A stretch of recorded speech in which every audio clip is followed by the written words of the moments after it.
இனிமே கண்ணை மூடிட்டு கடலை எண்ணெய் வாங்கலாம்.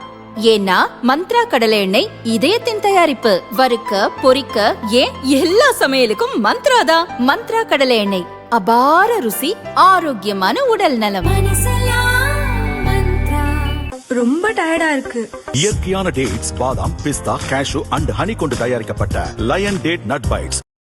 தமிழகத்தில் கடந்த 5 ஆண்டுகளில் இல்லாத அளவுக்கு கடந்த ஆண்டு பள்ளி இடைநிற்றல் விகிதம் அதிகரித்துள்ளது என மத்திய கல்வி அமைச்சகத்தின் யூடைஸ் பிளஸ் அறிக்கை தெரிவித்துள்ளது.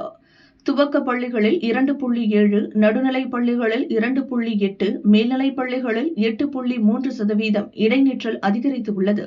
இதையடுத்து இடைநிற்றல் இல்லாத தமிழகம் என்ற இலக்கை அடைய அனைத்து மாவட்ட கலெக்டர்கள், முதன்மை கல்வி அலுவலர்கள் வாயிலாக அரசு பல்வேறு நடவடிக்கைகளை எடுத்தது.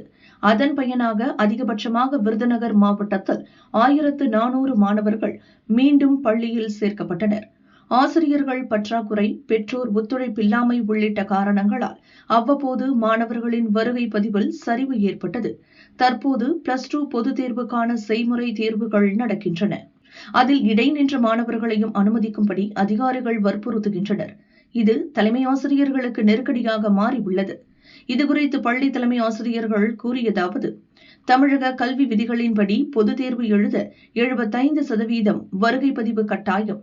தற்போது வருகை பதிவு இல்லாத மாணவர்களிடம் மருத்துவ சான்றிதழ், பெற்றோர் கடிதம் போன்றவற்றை பெற்றுக்கொண்டு அவர்களை அனுமதிக்கும்படி அதிகாரிகள் கூறுகின்றனர். ஆனால் மாணவர்கள் அதற்கு தயாராக வருவதில்லை. அவர்களிடம் செய்முறை குறிப்பேடுகளும் இல்லை. இந்நிலையில் காணாமல் போய்விட்டதாக எழுதி வாங்கிக் கொண்டு அவர்களை நன்றாக படிக்கும் மாணவர்களுடன் இணைத்து செய்முறை தேர்வுகளை செய்ய விடுகிறோம். அதுவும் தெரியாவிட்டால் அவர்களை விடைகளை பார்த்து எழுத வைக்க வேண்டியுள்ளது.